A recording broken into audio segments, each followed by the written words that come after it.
വീട്ടിൽ നിന്ന് എതിർപ്പുണ്ടായാലും അതിനെയൊക്കെ തരണം ചെയ്യാനുള്ള കരുത്ത് തനിക്കുണ്ടാവണം. ശരി സർ. അതോടൊപ്പം ഞാൻ ഇങ്ങനെയൊക്കെ സംസാരിച്ചെന്ന് കരുതി ഭാര്യയെ വിട്ടുകളയാനൊന്നും നോക്കരുത്. അവൾ ഈ കമ്പനിയുടെ മോഡലാണ്. അവളെയും ഞങ്ങൾക്ക് ആവശ്യമുണ്ട്. ശരി സർ. അല്ല, എപ്പോഴത്തേക്ക് നമുക്ക് ജോയിൻ ചെയ്യേണ്ടി വരും? അതൊക്കെ അറിയിക്കാം. Thank you sir. ധൈര്യമായിട്ട് ഞങ്ങളെ വിശ്വസിക്കുന്നവരെ ഞങ്ങൾ ചതിക്കില്ല, പുറത്താക്കില്ല. ശരി സർ. കഴിഞ്ഞു? കഴിഞ്ഞു. അദ്ദേഹം ഓക്കെ ആണല്ലോ?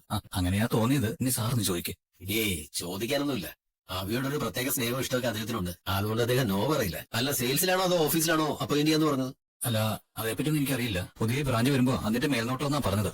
ആഹാ, അപ്പൊ കോൾ അടിച്ചല്ലോ. അതേടാ, ചിലപ്പോ നിന്നേക്കാളും മുകളിലായിരിക്കും എന്റെ നിയമനം. അപ്പൊ പിന്നെ അഭിസാറിന്ന് വിളിക്കേണ്ടി വരുമോ? അങ്ങനെയുള്ള അതിമോഹമൊന്നും എനിക്കില്ല സർ. ആകെ വല്ലാത്തൊരു അവസ്ഥയിലായിരുന്നു ഞാൻ. അതിൽ നോക്കി ഒരു റിലീഫ് അത്രേ കരുതുന്നുള്ളൂ. എന്നാ ഞങ്ങൾ പോയിക്കോട്ടെ സർ. ഓക്കെ ഓക്കെ, ശരി ശരി സർ. ഓ ആഹാ, ജഗദീപ് സിംഗ് എത്തിയാ? ഒരു കാര്യം ബോധ്യായി, ഈ വേഷം ധരിച്ച എന്നെ ആരും തിരിച്ചറിയില്ലാന്ന്. അതിന് അവിടെ അധികം ആദർശന്റെ പരിചയമുള്ള ആരുമില്ലല്ലോ. പരിചയമില്ല, പക്ഷേ അവിടേക്ക് വന്നു പരിചയമുള്ളവര്. നിന്റെ ചേച്ചിയും അഭിയും. അഭിയും നവീച്ചോ? അതെ. അല്ല, അതിന് അവര് രണ്ടാളും കൂടി എന്തിനാ വന്നേ? എന്തിനാ വന്നോന്നും എനിക്കറിയില്ല. ഇനിയിപ്പോ അവൻ എന്തെങ്കിലും ജോലി തരപ്പെടുത്തി കൊടുക്കാനുള്ള സംശയമുണ്ട്. അതിലുപരി അന്ന് കള്ളക്കടത്ത് സ്വർണ്ണമായിട്ട് ബന്ധപ്പെട്ട് അഭിയെ പിടിച്ചപ്പോ അതില് എൻ ജ്വല്ലറിക്ക് പങ്കുണ്ടെന്ന് നമ്മൾ സംശയിച്ചതല്ലേ? അത് ഞാൻ ചിന്തിച്ചു. എന്തായാലും അഭി നബി എന്നെ തിരിച്ചറിഞ്ഞില്ല. അത് തന്നെ വലിയൊരു ആശ്വാസം. അതുകൊണ്ട് ഇനി അങ്ങോട്ട് പോകുമ്പോ ഈ വേഷം തന്നെ ഇടാം. എൻ ജ്വല്ലറിയുടെ എംഡെ കണ്ടായിരുന്നോ? കണ്ടു.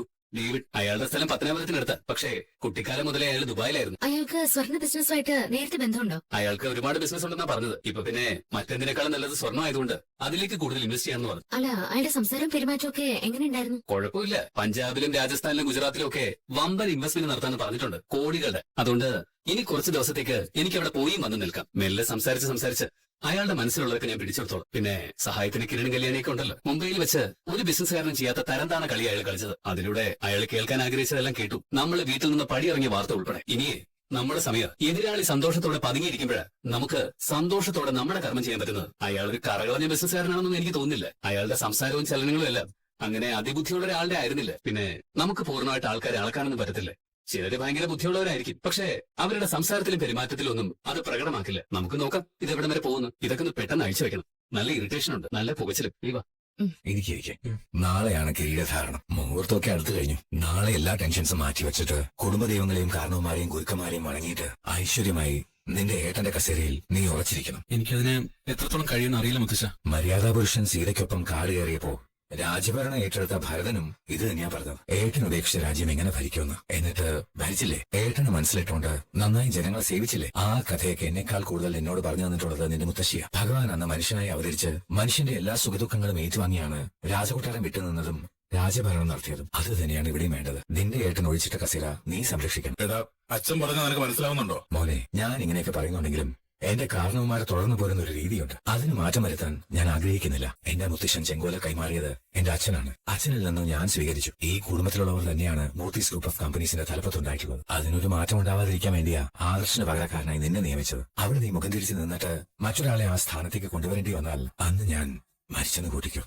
ഇനി എതിർപ്പൊന്നും വേണ്ട. നീ അച്ഛൻ പറഞ്ഞ പോലെ നാളെ വീട്ടിലുള്ള പൂജകളൊക്കെ കഴിഞ്ഞിട്ട് നീ തന്റെ ഇടത്തോടെ കമ്പനിയിലേക്ക് പോകണം. ഞാൻ ശ്രമിക്കുമല്ലേ സാർ? അർത്ഥമനസ്സോടെയല്ല, നല്ല കോൺഫിഡൻസോടെ വേണം കമ്പനിയിലേക്ക് ചെല്ലാൻ. അവിടെ സ്വീകരിക്കുന്നവരുടെ മുന്നിൽ തലയെടുപ്പോടെ വേണം നീ നിൽക്കാൻ. അവരും അറിയട്ടെ നിന്റെ ഏട്ടനില്ലെങ്കിലും കമ്പനി നയിക്കാൻ ആളുണ്ടെന്ന്. അങ്ങനെ ഏട്ടനായിട്ട് എനിക്കൊരു മത്സരം ഇല്ല മുത്തശ്ശ. അതുകൊണ്ട് ഒരു മത്സരബുദ്ധിയോടെ എനിക്ക് മുന്നോട്ട് പോകാൻ പറ്റില്ല. അതെന്തെങ്കിലും ആയിക്കോട്ടെ. നാളെ മുതൽ നീയാണ് മൂർത്തീസ് ഗ്രൂപ്പ് ഓഫ് കമ്പനീസിന്റെ MD. അത് പരസ്യപ്പെടുത്താൻ ആൾക്കാരുണ്ടാവും. നമ്മളെ താഴ്ത്തി കെട്ടുന്നവർ തന്നെ ആ വിവരം പുറത്തറിയിച്ചോളൂ. കമ്പനിക്ക് പുതിയ MD വന്നെന്ന് അറിയുമ്പോൾ കമ്പനിക്ക് മൊത്തത്തിൽ ഒരു പുതിയ ഉണർവുണ്ടാവും. അത് മാത്രമല്ല, നിന്നെ ഏൽപ്പിച്ച ബ്രാഞ്ചുകളെല്ലാം നീ നന്നായി നോക്കിയിട്ടുണ്ട്. അതുകൊണ്ട് പുതിയ MDയുടെ സ്ഥാനാരോഹണത്തോടെ നമ്മുടെ ഷെയർ മെച്ചപ്പെടാനാണ് സാധ്യത. അതെല്ലാം മുന്നിൽ കണ്ടാണ് ഞാൻ ഇങ്ങനെ ഒരു തീരുമാനം എടുത്തത്. ഇനി നല്ല സ്വപ്നങ്ങൾ കണ്ട് നീ ഉറങ്ങിയാൽ മതി. നല്ല നാളെയാണ് മുന്നിലെന്ന് ചിന്തിച്ചാൽ മതി.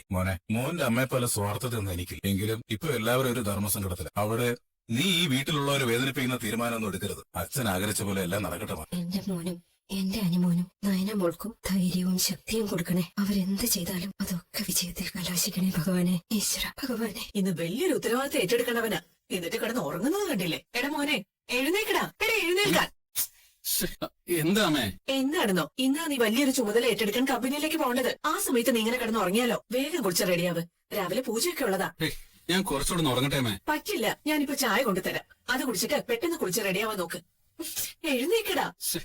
ഇന്നലെ രാത്രി ഓരോന്ന് ആലോചിച്ചിട്ട് ഉറക്കം വന്നില്ല. ഒരുപാട് വൈകിട്ടാവും ഒന്ന് കണ്ണടച്ചത്. എന്താണ് ഇത്ര ആലോചിക്കാൻ? ഇതുപോലുള്ള വലിയ വലിയ സ്ഥാനങ്ങൾ ഓരോരുത്തർക്ക് കിട്ടുമ്പോ അവര് സുഖമായിട്ട് കിടന്നുറങ്ങും. എന്നിട്ട് ഫ്രഷ് ആയിട്ട് പുതിയ ജോലി ഏറ്റെടുക്കും. ഓ, അമ്മ എന്തായാലും ഇങ്ങനെ ആയി പോയല്ലോ അമ്മേ. ഇതൊന്നും ഞാൻ തീരുമാനിച്ചതല്ല. ഈ വീട്ടിലുള്ളവർ കൂട്ടായിട്ട് എടുത്ത് തീരുമാനം. പ്രത്യേകിച്ച് നിന്റെ മുത്തശ്ശൻ. പിന്നെ ഞാൻ അവരൊക്കെ തിരുത്താൻ പോണോ? നീ പെട്ടെന്ന് റെഡിയായി വരാൻ നോക്ക്. എന്റെ ഏട്ടായിരുന്ന കസേരയിൽ എനിക്കിരിക്കാൻ പറ്റില്ലമ്മേ. നീ ഇരുന്നേ പറ്റൂ.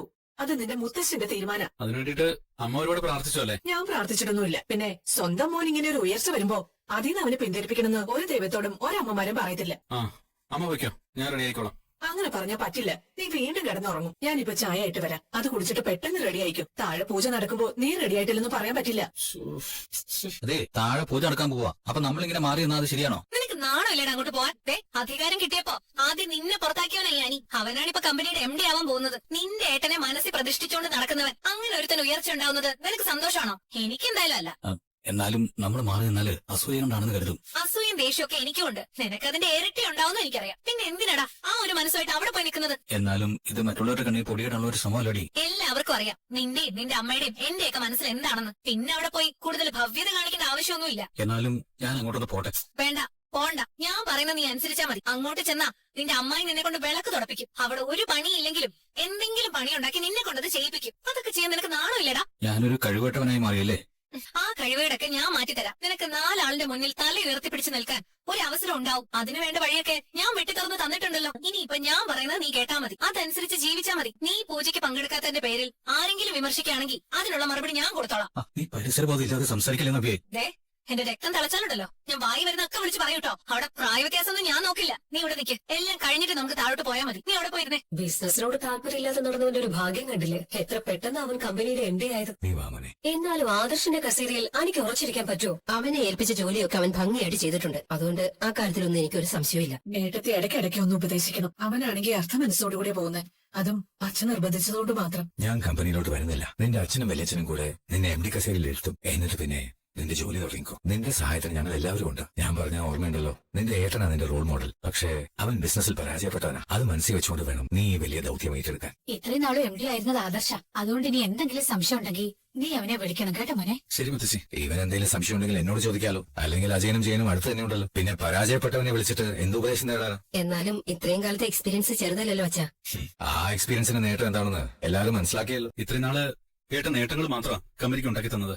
ആ നേട്ടങ്ങളെല്ലാം ഒറ്റ നിമിഷം കൊണ്ടാണ് ഇടിഞ്ഞു പോയത്. അതിന് ആര് പരിഹാരം കാണും? ഇനി കമ്പനിയെ കൈപിടിച്ചു ഉയർത്തേണ്ടത് നീയാണ്. നീ അവിടെ സെന്റിമെന്റ്സിന് സ്ഥാനമില്ല. അവൻ കൃത്യമായിട്ട് അവന്റെ കഴിവുകേട് മനസ്സിലാക്കി. അതുകൊണ്ടാ അവൻ ഒഴിഞ്ഞു പോയത്. മോനെ, നീ നിനക്ക് ശരിയെന്ന് തോന്നുന്നത് ചെയ്താൽ മതി. അല്ലാതെ മുത്തശ്ശൻ പറയുന്നത് 100% അനുസരിക്കേണ്ട കാര്യമൊന്നുമില്ല. അതെ, ഇനിയിപ്പോ തലനരച്ച കാരണവർക്ക് കുടുംബത്തിൽ പ്രസക്തിയൊന്നുമില്ലല്ലോ. എന്നാ പിന്നെ നിന്റെ ഇഷ്ടം പോലെ ആയിക്കോ. മോനെ, നല്ലൊരു കാര്യത്തിന് പോവാം. അതിനിടയ്ക്ക് മുത്തശ്ശനുമായിട്ട് തർക്കത്തിനൊന്നും നിൽക്കണ്ട. മുത്തശ്ശ, വിജയിച്ചു വാ.